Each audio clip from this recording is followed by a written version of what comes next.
Hello and welcome to the Leaders Council podcast with me, Scott Challoner. This podcast, just like the Leaders Council itself, is all about recognising and celebrating those people who keep this country running. We exist to give leaders a voice outside of their own organisation and to support them in the same way that they support their staff every single day of the week. Now, if you are in a leadership position yourself and would like to have your voice heard on the national stage, then please do go to leaderscouncil.co.uk/apply. Now, joining me on the programme today on a cloudy autumn day here in the capital is Daniel Hinden. Daniel is the founder and CEO of Ofixu, an online marketplace that allows its users to rent any type of workspace for any kind of work. Daniel, very warm welcome to yourself and thank you so much for joining us on the show today. Good morning and thank you for having me on. It's a real pleasure welcoming you onto the programme, Daniel. I did say we were recording this on an autumn day. We're actually in spring, but it does feel like autumn, doesn't it, with the weather that we've had over the course of the last few weeks. It does indeed. But just before we sort of get into the bare bones of the rest of our discussion, I think we should address the elephant in the room, which is the fact that we are recording this amid the grip of the COVID-19 pandemic, and we've been in the grip of that crisis for the best part of the last 14 months. So, how has this whole situation affected you and your business over the course of this previous year? Well, first and foremost, still feels a bit like winter to me, but with the rainfall that we've had. But looking forward to some good weather at the end of this week. But yeah, I think, year on year, and looking back at 2020, the COVID-19 outbreak had a significant impact on our industry. Indeed, the first quarter of 2020 was particularly difficult. And then, of course, as things started to progress, all sorts of companies and industries were working out ways to pivot and hybridize their lives around their relevant industries. In the workspace sector, which is what I'm involved in, many companies had to reposition their staff, both from a location point of view, but also in terms of how did their current overhead costs and real estate impact them. And what we found was that where a lot of people did want to work from home and found themselves comfortable doing so, it wasn't something that they could continue to do efficiently 24/7. If you've got kids around at home or if you've got certain distractions, it just wasn't conducive for everybody to be stuck working from home. So around about the middle of 2020, Ofixu being the sort of pioneer of monetizing underused workspaces, our business model actually sort of had a violent shove in the right direction because of the pandemic. Now, traditionally, companies would take long leases or serviced or managed options. Our business, what we were set about doing and always were planning to do, was help companies earn extra income on otherwise underused spaces.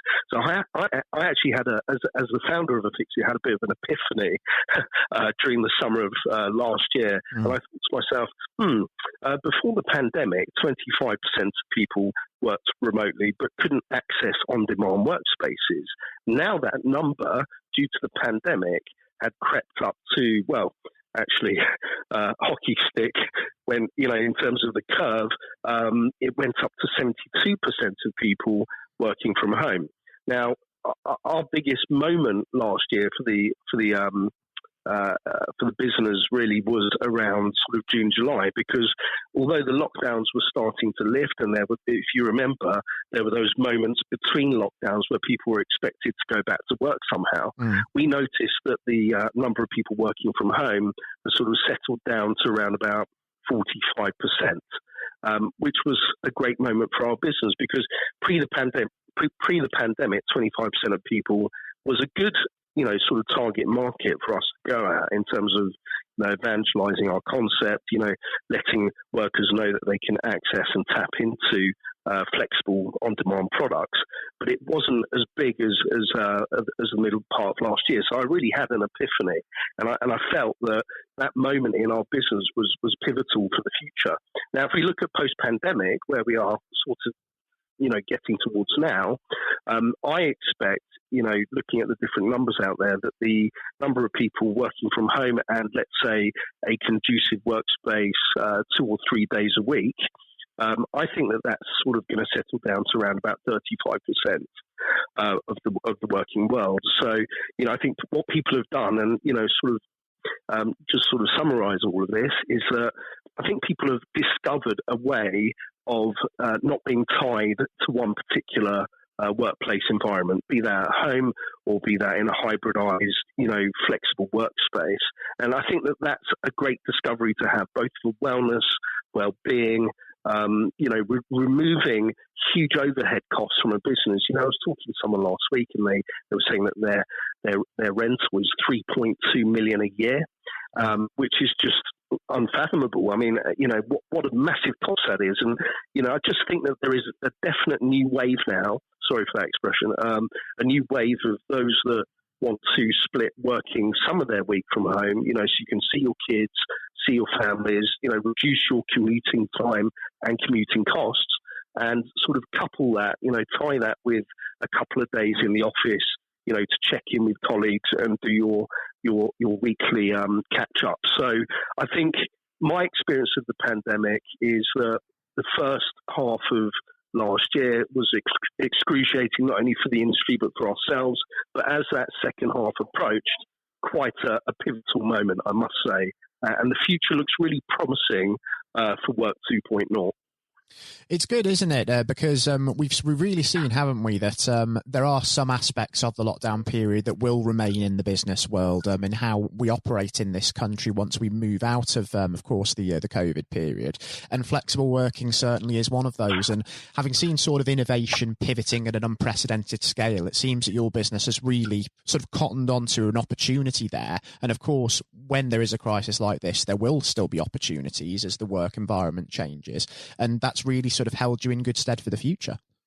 I suppose so, yes. I mean, look, when I came up with the concept back in 2014, really, my thoughts were, well, the way that people work has changed. Plenty of entrepreneurs and solopreneurs, we call them solopreneurs, could and should, carve out their own territories in their own industries. The corporate world has probably suffered a lot the last 10 years with the spring of entrepreneurs. But me being one of those, and working with so many entrepreneurs, I'm only too aware of, disruption to industries that needed a good shake-up. And if I'm honest with you, the traditional office market being tied up in red tape, 5 to 10 year leases, I think something needed to change. And, my hopes were pre-pandemic that 25% of people working remotely was a big enough target market for us to go after. 4.9 million people in the UK employ just the owner, which is essentially a clever way of saying they are solopreneurs. Then that's a good argument to start looking at how people can access workspace on demand. Now, when you look at teams, startups that work locally, if let's say you and 2 or 3 of your friends wanted to get together and build a startup, would you have the money or the sort of patience to tie up to a 12-month minimum term contract in the first year of your business? My guess would be that you wouldn't want to do that. You'd probably want to cohort together on a local basis, reduce your costs down by a good 75%, but more importantly, time is precious. And, if you can reduce 1.5 hours commute every day, then that's adding 1.5 hours to your business. I think, yes, I think we saw an opportunity pre the pandemic. The pandemic itself catalyzed our business model. And I think coming out of it, we still need to be careful. There's many traditionalists out there that want to reverse the course of time and take ourselves back to 2019. But I just don't see that happening, at least not for the next 12 months. So in answer to your question or comment, I should say, I think we have been somewhat lucky.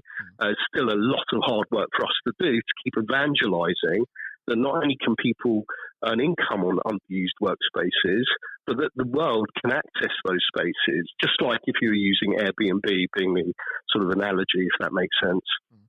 And when it comes to sort of leadership of teams that are sort of scattered around and you have to sort of keep everything going from a distance and sort of trust your employees to be productive, how do you sort of find that from your point of view? Do you find that an easy way of running the business? Yeah, it's a funny juxtaposition in a way, because I have always prided my management skills as being motivational more than anything else. And I think dealing with colleagues that are remote or based from home, especially when you're trying to sell office space and, you're sort of evangelizing that people should go back to the office, but we ourselves are not in an office. It's a funny one.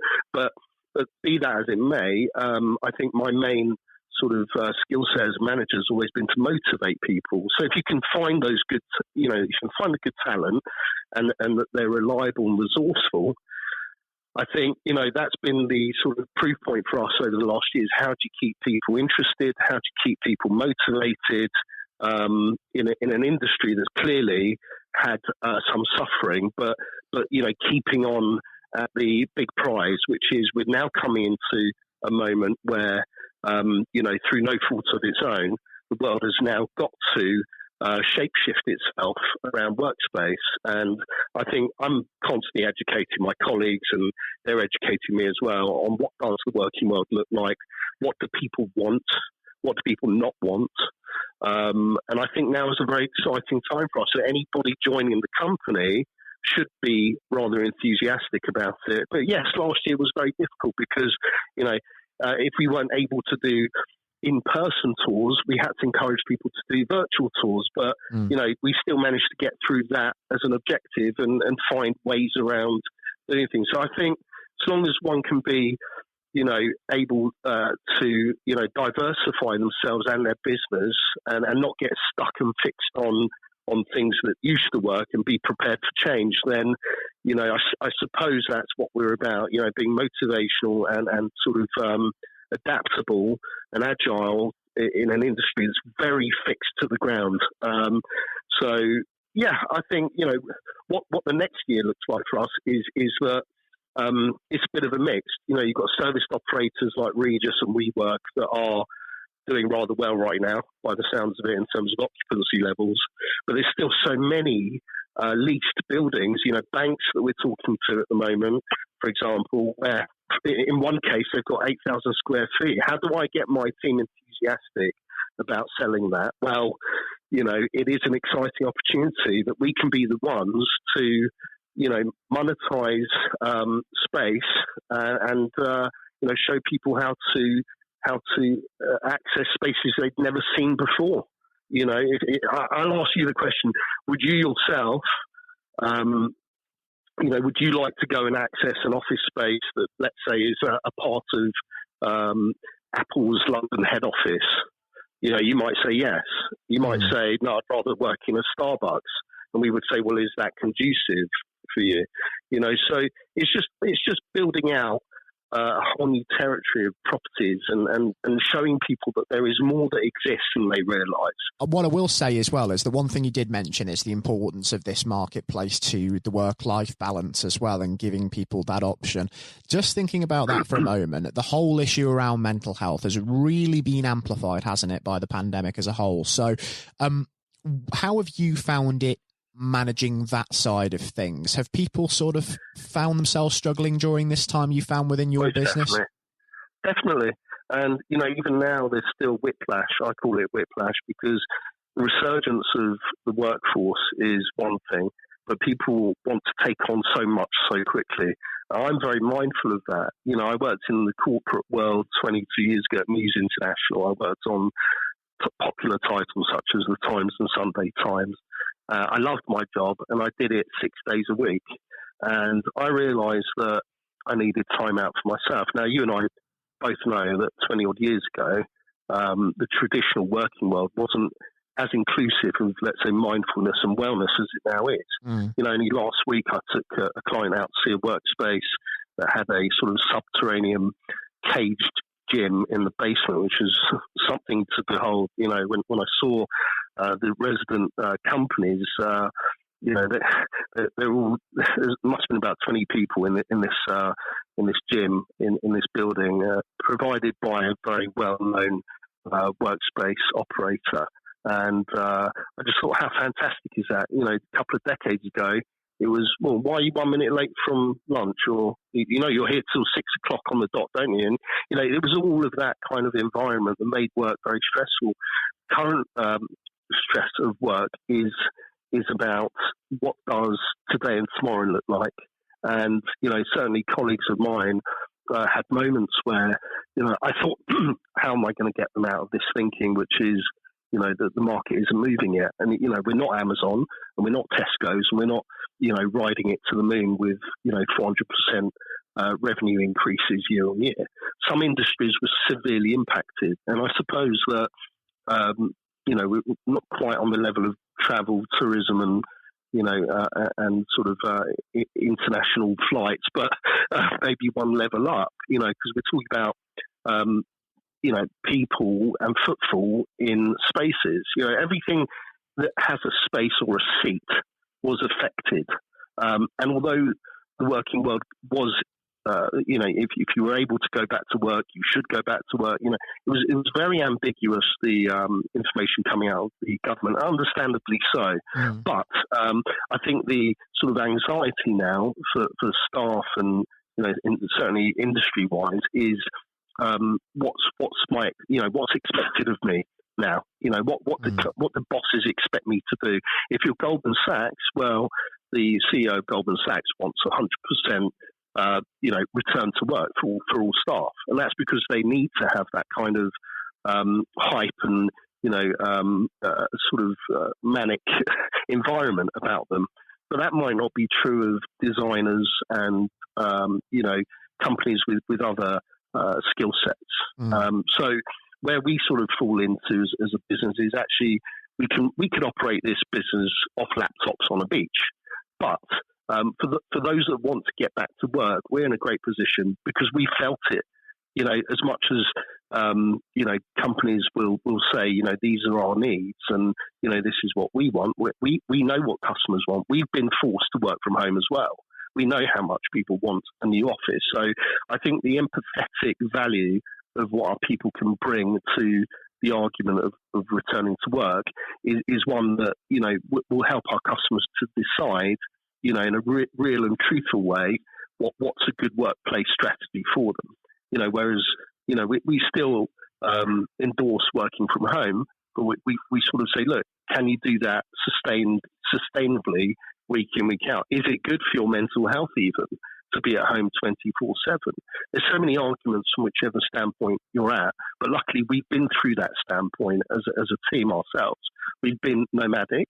We've been working from home. We've been based out of a city-centric office throughout the life cycle of the last 7 years of this business to know how each of those archetypes looks and feels. And I must say, I think coming out of it where we are right now is there's a lot more understanding, both for my colleagues and myself internally. If you need a day off, fully understand that it's been a stressful week. But the bottom line is, I think what the world needs to just be careful of not doing is too much too soon. So I suppose how that sort of works its way into the office sector is that providers are very happy to give flexible agreements on contracts. If you want just a 3-month minimum term, you could pretty much get that right now. A year ago, minimum 12 months. So I think just sum total of all of that is that in most industries, everyone's had to be flexible. That's the key word at the moment, I think, the buzzword, hybridization and flexibility.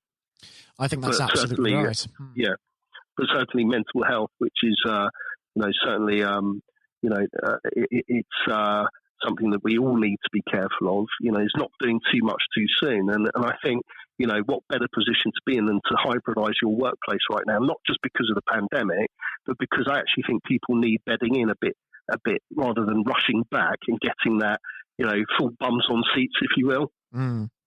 And one thing that so many people that I've spoken to on this program over the last year have said, particularly entrepreneurs, business executives, is that they've learned so much from this crisis about pivoting, about adapting themselves. And they've learned more about themselves as people and about the people that they work with, their colleagues.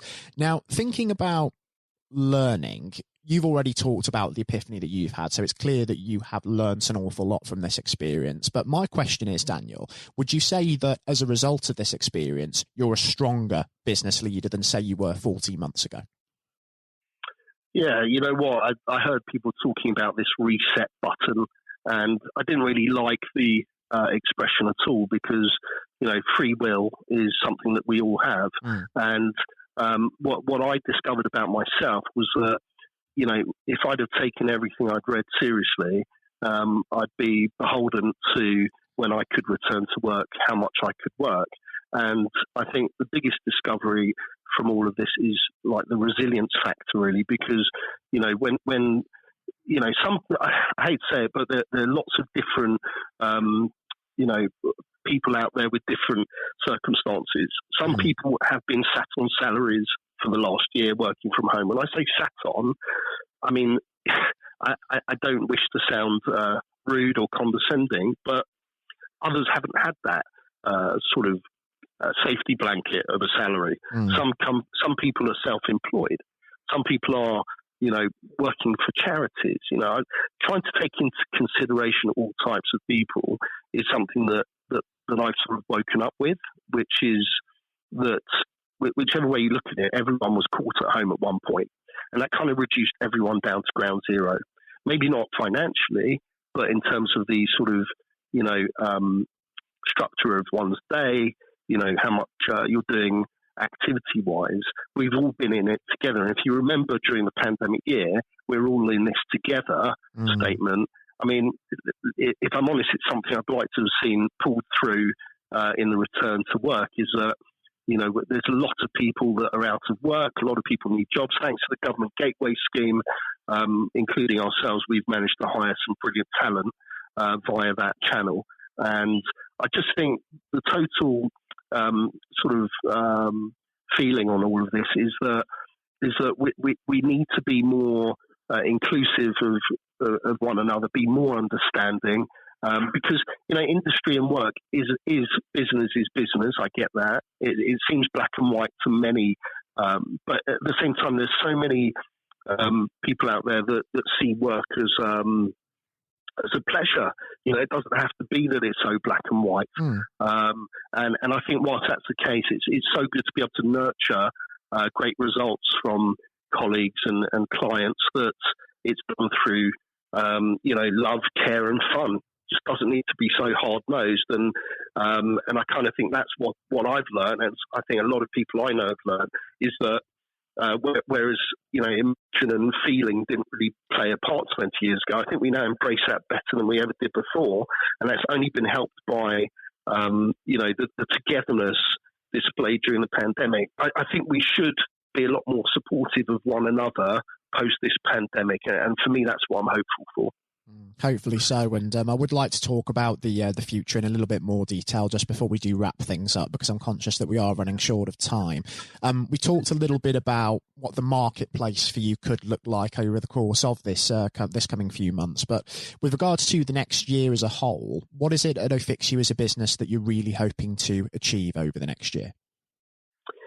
Well, that's a brilliant question. You know, there's a kaleidoscope of property types on our platform, everything from, you know, a beach co-working space that listed last week through to single floor, a skyscraper, single desks or full banks of desks. You know, we are not a broker or an agency, and that's the key thing about Ofixu, which I hope makes us look very different and welcomed by the industry, is that we're any type of workspace for any type of work. You should be able to, you know, book on demand workspaces just like you're booking a holiday. It really shouldn't be that difficult, and it should be able to be a desk for a day, week, month, or a year. So I think my hope for this year coming is that we'll see many more, you know, unique and exclusive property types come onto the platform. That we will see a lot more fluidity with people moving around spaces without being fixed to one particular workspace or, you know, tied up in any red tape. And that we are effectively leading that disruption, which we set out to do pre the pandemic, but in a way that's even more relevant. So that's what I'm hopeful for the next year. Many more exciting and unique workspaces dropping onto the platform, and many people booking on demand, as freely as they would book a holiday, I suppose. It's a changing working environment, isn't it? And I think that does mean exciting times ahead for Ofixu for sure. And I think that as we start to see things sort of taking shape a little bit more and really understanding what is to come in that sense, it'd be great, Daniel, to catch up and have you back on the show just to see how some of your ambitions are really starting to take shape. Well, I hope I can live up to your audience's expectations, and certainly as a business, we'd love to join you again. Thank you so much. I've thoroughly enjoyed having you on the show today. It's been a real eye-opening experience for myself, and I'm sure the listeners share that sentiment as well. And do, of course, continue to take care and stay safe with all still going on. And to you too, and thank you very much. Thanks ever so much, Daniel. Coming up next on the programme today, we'll be hearing from 1966 FIFA World Cup hat-trick hero Sir Geoff Hurst. Of course, he's a legend here in England, as well as, of course, amongst West Ham and Stoke City fans for his time in league football. But he is most well known, Sir Geoff, for that hat-trick that he scored on that fateful day at Wembley in 1966, which won England the Jules Rimet Trophy. That will be coming up next. And now, ladies and gentlemen, without further ado, we extend a very warm welcome to a special guest in Sir Geoff Hurst, who joins us on the programme today. Sir Geoff, good morning. Good morning. How are you? Very good, thank you. It certainly is a wonderful day for it, isn't it? It is. The weather's pretty good at the moment. I hope may it last. Absolutely. After a thunderstorm, it's lovely. It is certainly after a storm. And speaking of storms, actually, I'd like to start with just a hypothetical scenario. If we fast forward 2 years, Sir Geoff, let's imagine it's December 2022 and it's the World Cup final and England are there. We could be playing defending champions France, we could be playing the Germans, anybody. And England are 2-0 up in the 90th minute, so victory is all but guaranteed. And Harry Kane, with a brace to his name already, is brought down in the penalty area. So he has the opportunity to make history by emulating yourself and becoming only the second ever player to score a World Cup final hat-trick. Would you honestly want him to bury it, or would you prefer him to fluff his lines? I'd want him to bury it. I've asked that question. I get that question asked a bit. I've had a good run with this record, and goodness me, it's nearly 60 years, I guess, if we're looking at 2022. No, I'd want him to bury it. A for him, he's a fantastic player, tremendous goal scorer. And if anybody I'd like to repeat what I achieved, it would be someone like Harry, who was a fantastic professional with Spurs and England. So absolutely. And I want England to do well. I mean, I want England to be successful. I'm an England supporter. I'm a football supporter. And I really want the country to do well in anything, in all sports, and particularly in my sport. So I want him to bury it. And I will be as delighted as anybody in the country if he can achieve that. But more importantly, that England have achieved what we achieved all those years ago. And it's important that the team do it as opposed to Harry doing it individually. And that's how I felt about my achievement. It's about the team being successful. Whether I got 2 or 3, in one sense, is I wouldn't say immaterial, but it's about the team winning. It's all about the team. Mm. Exactly. Consideration of the wider team is a cornerstone of leadership, which is, of course, what the Leaders' Council is all about, recognising that and promoting that for the future. But if we sort of flash back 54 years to that moment in 1966 when you were bearing down on goal, I understand that a lot of people always ask you the question about whether you actually knew there were people on the pitch at the time, and there's quite a bit of a joke about that, but there's something else that I'm actually interested in. I understand, we all know what happened, the ball nestled in the top corner, England won 4-2 and lifted the World Cup, but you've often described that as being a mishit finish sometimes before, haven't you? Yes, I think people... I recall exactly what's amazing. I can recall exactly what I was thinking at that moment, obviously a crucial moment in the game, towards the end of the game. I knew the game was nearly finished. As the ball came to me initially, I was actually, with my back to goal, I was actually looking at the referee 10 yards from me in the middle of the park, and he was waving at the whistle in his mouth, but waving play on with both arms, indicating quite clearly, of course, that the game was nearly finished. So when I got to the edge of the box, I now think the game's nearly finished. I'm thinking, if the game's nearly finished, I'm now going to whack this ball with everything I've got left. I'm thinking if it goes beyond beyond the sand into the crowd. By the time the ball boy gets it back to Hans Stilkowski, the German keeper, by that time, surely the game has got to be over. But as I always jokingly say, I mishit it and it flew in. But I was thinking about wasting time, not so much about, but certainly what I was going to do, which showed I was going to hit it as hard as I possibly could after those 2 hours. And it just goes to show sometimes that hit and hope, taking a punt, can sometimes be the way forward, because I think it shows that in any form of leadership, be it in sport or in business, you can't go sometimes without taking risks. Absolutely, yes, absolutely. Yes. I mean, I wasn't in that position with risk in a sense because the game was unfinished, but that philosophy is right. You're just going to, there's an element of risks making it, but there's got to be a control on that risk, not stupid risks in all walks of life.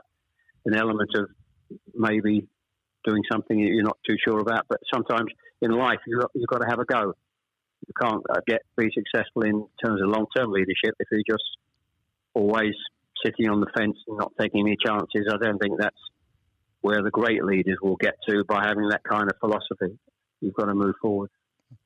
And the last time that you actually joined us on the Leaders Council podcast and spoke with my colleague Jonathan White, Sir Jeff, was back in February, of course. And that was a point where we knew a little bit about COVID-19, which was looming, but that was before it really took hold in the UK and really turned our world upside down.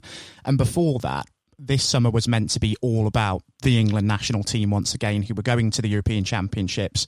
But that's in a way now been replaced by the National Health Service, and we've been supporting the health service and applauding their efforts, and we're hanging out thank you banners displaying drawings of rainbows, very much in the same vein that you'd see the George Cross adorning most households during a major tournament year. Do you feel there are parallels between the sense of national unity that we discovered during this time and the spirit of 1966? Oh, absolutely. Particularly the recognition of the NHS with what they're doing. And I think it was a great idea during that period where they asked everybody to stand outside their houses and clap and congratulate the NHS for what they were going through. And I think it's been criticism in the past, of course, the NHS on how it's run, whether there's enough funding for it and so on. But really, we begin to realise during these turbulent times how absolutely vital and important it is to have a health service that works efficiently, and to see individually the amount of people who are interviewed almost every day on the terrible circumstances they were having to work under with masks and so on, and also into what was also for me fantastic, all these people from different countries all over the world that were working in our country with the same union to be successful and help people to survive COVID. Very heartwarming.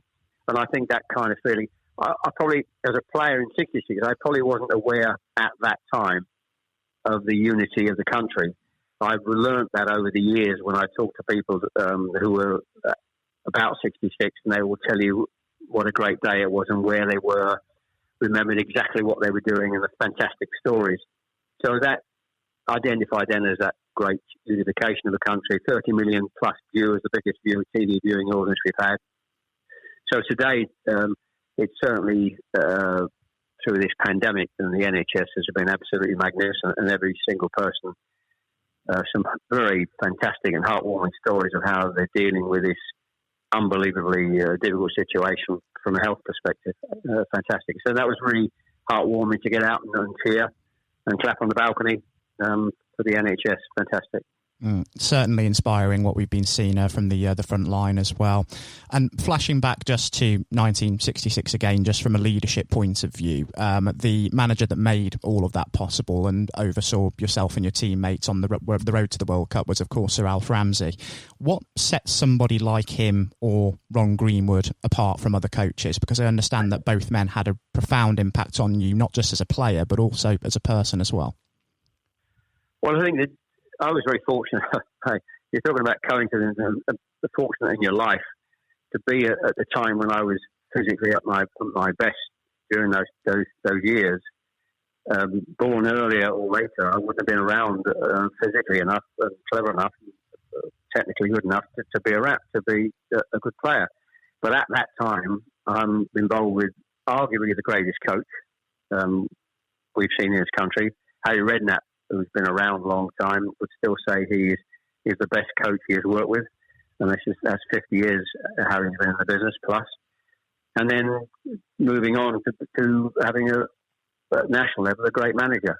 And the two coincided in a sense because Ron Greenwood always said that and felt that he, as a coach of a League One club, or Premier League as it is today, it's important you prepare and teach and coach the players to be prepared to be playing in the best company, playing for England.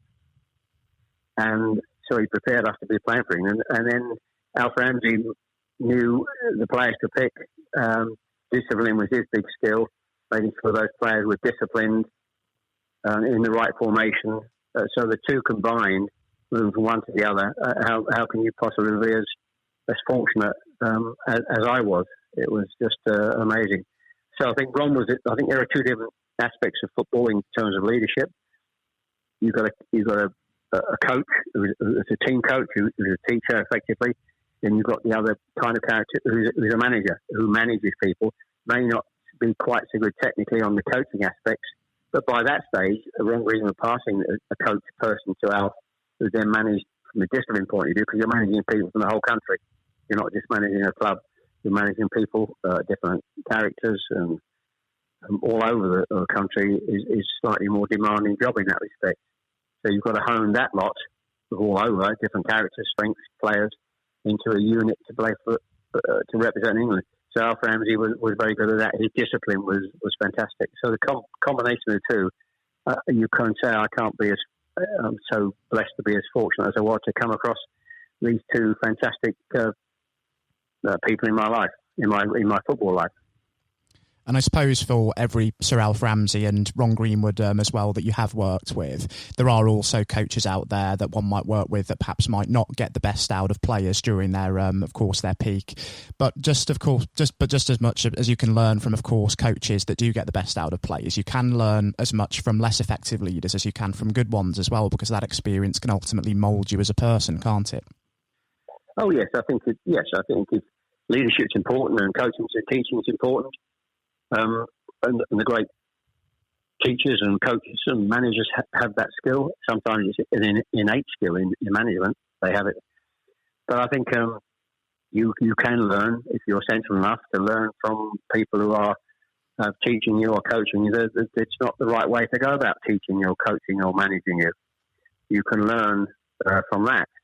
If you're a player, you can learn what you think is a good coach or what you think is a good manager, which you can take into your career after playing into coaching or management. So you can learn as much from people make mistakes. You can learn also from making your own mistakes. You can do something in the past that think, well, that was a really stupid thing to do, and I'll make sure I'm not going to do that again. And it is important in all sorts of life. You learn from your mistakes. People will make mistakes. Young people will make mistakes.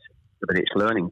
It's the silly people who make mistakes and don't learn from it, continues making those same mistakes throughout their life and becoming maybe unsuccessful throughout their careers.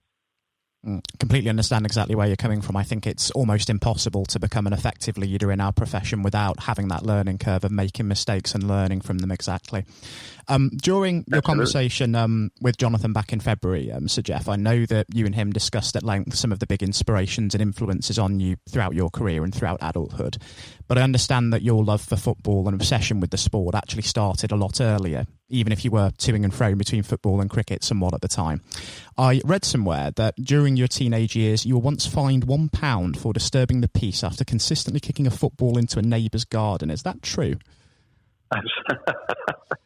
Not many people know that, as the saying goes. Yeah, that's absolutely true. In those medieval days, there weren't football pitches or place very rarely where you could play. In our road in Greenways, it was called in Chelmsford, that 3 or 4 lads lived quite close to it. It's a cul-de-sac. It's not a big long road with a circle at the bottom. So there wasn't a great deal of traffic anyway. A, because it was a cul-de-sac, and B, because there weren't as many cars. No, there weren't as many cars in those days. So we played across the road, and you used to have to learn to chip the ball above the pavement to hit the goal at the back. The goal was about a 2 foot wide semicircular where a tree was planted. That was the goal. And so obviously 3 of us play football, but amongst those houses where we lived and played, there was a family and a boy that didn't play football. I think he was interested in flying, and making balsa wood gliders. And nice guy, but just didn't play football. And on this particular garden, of course, occasionally the ball finished up there. And crazily enough, they took us to court, and we actually got fined. This is absolutely true. We got fined £1 for kicking the ball in the neighbour's garden. Astounding when you think about it, isn't it? And when there's nowhere else to play apart from the street, and we were actually. But that happens. That happens. You'll hear stories. We see stories of neighbours falling out over different things. You see those stories every day. But that was certainly a true story. Absolutely true. And during that time, who was it during childhood that you really looked up to, that you thought was an inspiration to you and made you really think that going into professional sport was going to be the route for you? Well, my father was obviously the biggest inspiration for me because he was an ex-player. He played lower down for Oldham, Rochdale. We actually moved south from Manchester. I was born in Ashton-under-Lyne. We actually moved south to Chelmsford when I was I was the eldest of 3, when I was probably about 7 or 8, into this particular street called Greenways. And what he did with me, I think, was had a big influence, going back to that third goal in the World Cup, in many years in the back garden. And when we moved up market to a council house, somewhere in Chelmsford, and he would have me in the back garden teaching me to kick with my left foot. And so at that time, and even today, you don't see that many players that are completely two-footed, and I was. Maybe not as two-footed as Bobby Charlton. Even Jack Charlton, his brother, didn't know which was his best foot. He was fantastic. But I was pretty two-footed, and a lot of the hat-tricks I scored were one right, one left, and a header. So he had a huge influence. I wasn't a child, although I had a footballing father. I wasn't a child whose father pushed him into being a footballer. And what happened with my story is a friend of my father, I know the guy's name, called Jock Redfern, unbeknownst to me, he wrote to 2 clubs for a trial. He wrote to Arsenal and he wrote to West Ham United when I was just after school leaving age. West Ham replied. They asked me to come for a trial. I went for a trial with them, and they saw something in me and took me on what was called the ground staff then, almost at school leaving age. And so I wasn't necessarily thinking I've got to go into football. It's just that that's how it happened. Although I enjoyed football and I was reasonably good, there was no big focus on me as a great schoolboy player. Nobody was scouting me or writing to my parents saying, come and have a trial at this club or that club. But a friend of my father wrote the letter. So that's how it happened. The problem I had during those early years, I enjoyed cricket as well, and I was messing about, as I kindly put it, between the 2 sports, which was hugely detrimental to me in my early development, either as a cricketer or either as a footballer. And it wasn't until Ron Greenwood miraculously tried me. I was a midfield player then, or centre half at school. He said, I'm going to try you up front. He put me up front in a game, and then my whole football career and life changed dramatically. And I suppose as well, what might have also done it for football as opposed to cricket was that fateful match for Essex over in Egberth against Lancashire, wasn't it? Yes, a lot of people know that. One game, the sort of went messing about, but between the 2, I had one first-class game for Essex, as you said, Egberth in Liverpool. And I think I got 0 and 0 not out, I think. We won the game, funny enough. I filmed a couple of catches, but Essex actually won the game, v Lancashire up in their territory. But that was a real problem for me. I think I could have done with some advice maybe earlier to say, make your mind up. But when you look back, even today, cricket goes through till, September, whereas football starts in July, so there's a huge overlap. And I'm still playing cricket until September, missing pre-season, early games for those 2 or 3 years, extremely detrimental to me doing well at one or the other until Ron Greenwood just put me up front, and that was it. And from a standing start, I think my first season around, I think, September, October, I played my first game up front against Liverpool. And I think I played about 23, 24 games, 27, 28 games and scored 14 goals, like 1 in 2 from a standing start for a midfield player. So quite changed dramatically. That was 62, 63 season, 3 years before the World Cup. And when we think about leadership in football, the role of a goalkeeper, of course not related to your own career, is to essentially build from the back and command his penalty area. And one goalkeeper that you played with, not just for England, but also for Stoke City in the later years in your career, was Gordon Banks. I have to confess, as a boyhood Port Vale supporter, I am relieved that incredible talents like yourself and Gordon are no longer occupying the dressing room there. And I did have the fortune of meeting Gordon when I was a young boy as well. But what was Gordon like as a leader on the field? Well, first of all, he was a great, 2 things for Gordon. He was a great keeper. I would still say the greatest English keeper we've ever had, and one of the best keepers in the world. Absolutely fantastic. Funny enough, I didn't realise, it's funny how you look at, I see when Gordon passed away, naturally, sadly, a few months ago, and obviously it's showing a lot of videos of Banksy, programs about Banksy and the great saves he made and the save against Pele and so on. But I didn't realise how athletic he was, how quick he was, athletic, springing forward to smother balls, and not just hitting balls out. Agility-wise, he was absolutely fantastic. But as a character, he was a joker. He was a very kind, very mild-mannered, lovely man, the nicest guy you can possibly wish to meet. But he was a joker. He always had a joke for you. Every time you met, sometime he'd have a new joke. And people talk about him and who are close to him and remembered what a joker he was. And they're the 2 things that really stick out for Banksy. And we were very lucky, of course, to have that kind of, and you need that kind of quality as a world-class player. When you win a World Cup, you need 4 or 5 players, which we were very fortunate to have in our team. Banksy is one of the world-class players, along with Bobby Moore and Bobby Charlton.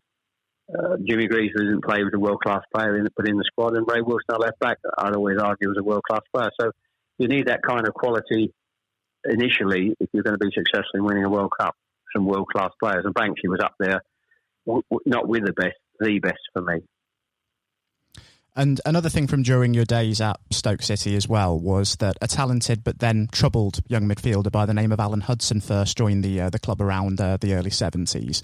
And I know that you were asked to take him in as a lodger to provide him with a stable home during his spell there by then manager Tony Waddington. Now, I've spoken to a great many directors and executives on this programme before, and all of them describe trust as being a key cornerstone of leadership. How did it feel for you knowing that Waddington trusted you to that degree to ask that of you? Well, I was extremely flattered. It was a huge compliment that he saw me as and of course over the years, hopefully that has come out. That's important that you have those kind of qualities as a player that A, he saw when I was at West Ham, and B, obviously he acquired me to play at Stoke City. So I was initially first fairly surprised, I think and certainly my wife was fairly surprised when I said I need her permission for me to allow Alan Hudson to stay with us in those early periods. But what he saw, of course, in me was, which is, I can see in myself, I was a very disciplined person, a very disciplined player, which you have to be. I didn't really have, I would say, the qualities of the world-class players like the Bobby Charltons and the Jimmy Greaves and the Bobby Moores. So you need to bring all the other characteristics to be successful at that level, to compete in their level. And discipline was one of them. And obviously Tony Waddington saw that.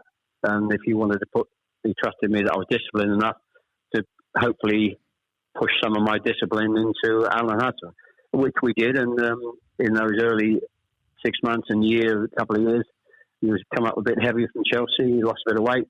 And although he was a little bit indisciplined himself, hence they needed him to stay with me, what he was a fantastic player. He is one of the most fantastic players I think I've come across, but not hit the best because I think he was slightly bit of ill discipline within his general life. And you need at the top and I'm talking at the top being an England player, but I'd compare him purely on ability, compare with ability, up in the France Beckenbauer mould, without any shadow of a doubt. He was that good. So it was a bit of fun and enjoyable times. Serving Alan Hudson the cups of tea about 8 o'clock at night when we had our tea at our home for those few months. And I think it was a big help to getting Alan back on track and performing brilliantly for the club. And following on from your days with the Potters, you went on, of course, to play football in Ireland and the United States before the end of your career. Did you feel that the dressing room and indeed leadership culture at those clubs differed from perhaps what you'd been used to back in England? Well, I think Ireland was just still with Cork Celtic, so it's hard to judge and make any comparisons. And of course, in America, it was the early days of football in America, and I thoroughly enjoyed my time at Seattle. So it's difficult to make a comparison.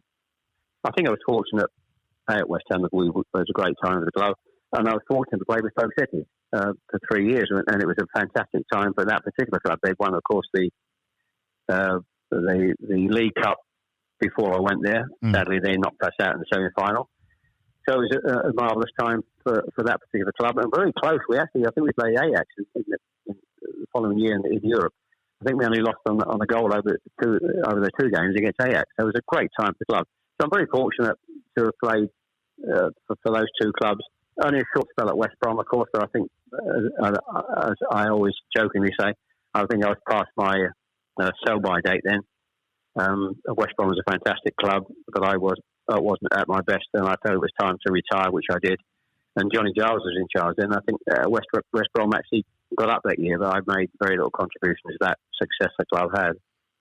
So, yes, the American experience was just fantastic. I never saw it as long-term being over there. That was a brilliant few months with my wife and 2 daughters, and my wife, she was pregnant with her 3rd daughter over there. So they were good times. Completely different. Ireland was just I always joke about Ireland. I was there for about, I think, a month, I think it was, and I enjoyed the experience, and I earned a few quid, and I think it paid for the kitchen in one of my houses back in England. New kitchen. So it certainly went really well. I suppose in the waning days of your career, was it humbling that you realised that people were beginning to actually look up to you and be inspired by you as a legend, as in perhaps the same way that you were looking to the likes of Bobby Moore earlier on in your career? Yes, I think that kind of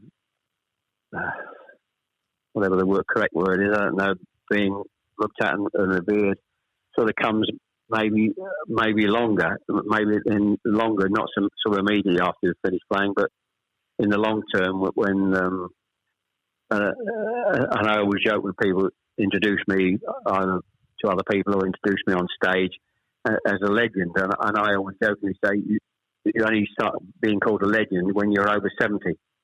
And I think the whatever the word is, I'm not sure, adulation or recognition or whatever, it sort of happens and you think more about it, or it happens and occurs more in later years. Not certainly. I felt during the time after I finished playing or managing or playing for England during my football career. And I think I went into business for 20 years, and I don't think anybody necessarily looks at me when I was in business as necessarily a legend or somebody they could look up to. I felt that kind of attitude probably has happened in my later years, probably. For those younger generations, just lastly, Sir Jeff, before we do wrap things up, for people who are aspiring to become leaders in business, politics, sport, or indeed any walk of life, if you could offer any advice to them based upon your experience, what advice would you give them? Simple advice in a sentence is really, I learned a lot from Alf Ramsey. He was a boss. I think a boss sometimes have natural characteristics. You can learn about management on management courses, but there's certain characteristics when the successful boss is within them to start with. But one of the things I learned from Alf Ramsey, which I've taken into my business life and even talking to my family life, if they're involved in business, is when you're managing people, you manage them as a group. Anybody that doesn't want to be part of that group, you find is backing against what you want to achieve as a boss, you move them out. And I think that's a simple one of the most simple lessons I learned during the Alf Ramsey period. Even some of the great players I felt should have been in the squad, possibly at the time, without mentioning names. When you hear stories about this player not, completely complying with everything, and they're left out, or they're not even in the squad. And I felt that was, and even some with great ability, I think probably didn't make it. And I think a lot of it stems down to they wanted to be, a lone champion, successful person, didn't want to be part of the group. So that for me is the key message, the single key message I would pass on to anybody who wants to manage a group of people in any walk of life. Ties in very nicely with a quote from one Nelson Mandela, in fact, that surround yourself with people who are better than you are in some ways. And I think that is incredibly sound advice indeed. Yes, it is. Very good. Good advice, yes. So, Jeff, thank you ever so much for joining us on the programme this morning. It's been an absolute pleasure having you with us to discuss your life, career and leadership. And it would be a pleasure to welcome you back on the programme in future to discuss further. Pleasure. Thank you. Enjoy being part of the programme. Thank you. Likewise. Thank you ever so much for your time again. This has been the Leaders Council podcast. Thank you for celebrating excellence in leadership with us. I've been your host, Scott Challoner. Until next time, goodbye. Thank you for listening to our podcast. The views expressed within the podcast do not reflect the views of the Leaders Council of Great Britain and Northern Ireland, its parent company or subsidiaries, members of staff, or other guests of any other person therein associated.